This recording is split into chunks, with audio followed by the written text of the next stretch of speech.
আসসালামু আলাইকুম সবাই, কেমন আছো সবাই? অনেক দিন পরে যাই হোক তোমাদের সাথে একটু আদান প্রদান করি। এরকম টিপের প্যাকেট আমার অভাব ছিল না, এখন অনেক কমে গেছে। মানুষ চুরি টুরি করে নিয়ে গেছে অনেক মানুষের। একটা মহিলা ছিল আমার বাসায়, আমার অনেক জিনিস সে চুরি করছে। আচ্ছা যাই হোক, বিষয়টাই তো আছে। দেখো, অনলাইনে অনেক মানুষ আমার খুব মেয়ে মানুষ, অনলাইনেও বা আমার এক্স হাজব্যান্ডের বাড়ির ওইখানে মানুষও আমার অনেক হিংসা করতো, হ্যাঁ, বা আমারে অনেক তুচ্ছ তাচ্ছল্য করা কথা বলতো। অনেকে আমারে বলে বুড়া বেটি, এটা সেটা, হারিয়ে যাবি, বুড়া বেটি ঢং করে, আরও অনেক কিছু এক্সট্রা এক্সট্রা করে।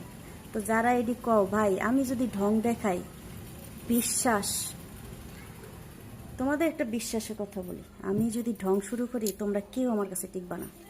মানে ওই নাই, ঢং করার একটা যোগ্যতা লাগে। সো সেই যোগ্যতাও তোমাদের নাই। যেসব মহিলা আমার সাথে হিংসামি করো, অ্যাকচুয়ালি তোমাদের সেই যোগ্যতাও নাই। তো মানুষে কখনো ছোট করে কথা বলবো না। আমি তো আমার জীবনে কখনো কাউরে এরকম ছোট করে কথা বলি না, কারণ তার ভাল লাগতেছে, তার যে ড্রেস পরতে মন চাইতেছে, মানে তার জীবন, সে যা মন চায় তাই করতে পারে। আমার জীবন যেমন আমার অধিকার আছে, যেইভাবে ইচ্ছা আমি ওইভাবে পালন করতে পারি। তো ভাই, আমি যদি ঢং করা শুরু করি, তোমাকে জামাইও আমার পিছনে ঘুরবো, বুঝছো? তোমার বয়ফ্রেন্ডও আমাদের পিছনে ঘুরবে যদি আমি ঢং করা শুরু করি। তো ঢং আমি করি না, আমি নিজেরই লুকায় রাখতে পছন্দ করি। প্লাস হইলো আমি একজনের ওকে, একজনের হইতে চাই, 10 জনের না, 10 জনের পছন্দ করি না। তা আলহামদুলিল্লাহ, আল্লাহ আমারে অনেক ভালো একটা চেহারা দিছে, এর জন্য আমি কখনো অহংকারও করি না। তোমরাও করো না। অন্য মানুষরে ছোট করার আগে 10 বার ভাববা, অন্য মানুষরে গালি দেওয়ার আগে 10 বার ভাববা, কারণ সেম জিনিস তোমার কাছে আল্লাহ আজ হোক কাল হোক পরবর্তীতে দিয়ে দিবে, গিভ অ্যান্ড টেকের মতো, বুঝছো?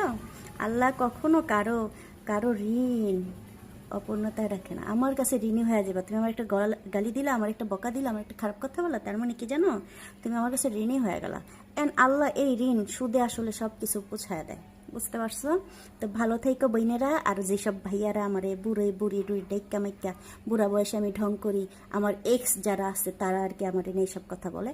সো ভাই, তোমাদের এক্স হয়ে গেছে তো কি হয়েছে, বুঝো? সেরা জিনিসটা পাইছিল আর রাখতে পারো নাই, অন্য বেডের পেছনে গেছে, আমি ছেড়ে দিছি, এতে তোমাদের ইয়া করে না। আর আমার এক্স শাশুড়ি যেটা আছে, আমার এক্স শাশুড়ি আছে, তো উনি নিজের খুব ইয়াং মনে করে আমার থেকে, মানে আমার থেকে সে অনেক ইয়াং বয়সী।